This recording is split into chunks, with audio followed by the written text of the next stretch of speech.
Hello everyone, তোমাদেরকে আমার ছোট্ট মিনি ব্লগে স্বাগত। আমি জুই, বারাসাত থেকে। তো শুভ দুপুর সবাইকে। আজকে কি রান্না করব সেটা তোমাদেরকে দেখাবো। চলো, বক বক বেশি করব না, ভিডিওটা দেখতে থাকো। তো বন্ধুরা, আজকে রান্না করব এঁচোড় চিংড়ি। এঁচোড় কেটে সেদ্ধ করে রেখেছি, আর এদিকে চিংড়ি মাছ ভাজা করে নিলাম, আর এদিকে আলু ভাজতে বসিয়েছি। এঁচোড় চিংড়ি করবো। এখানে মশলা করে রেখেছি, আদা, রসুন, পেঁয়াজ শিলে বেটেছি, আর এখানে কেটে কুটে রেখেছি। আর এইদিকে একটা মাংস করব। মাংসর এখনও মশলা হয়নি, করবো, এটা করে নিই।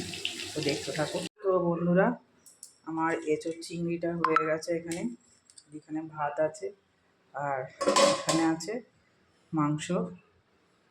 এই আর করেছি পাতলা করে আমের চাটনি। শরীরটা ঠান্ডা থাকে আমের চাটনি খেলে। আর এদিকে স্যালাড করে রেখেছি। আর এরপর ভাতের থালাটা একটু সাজিয়ে নিই।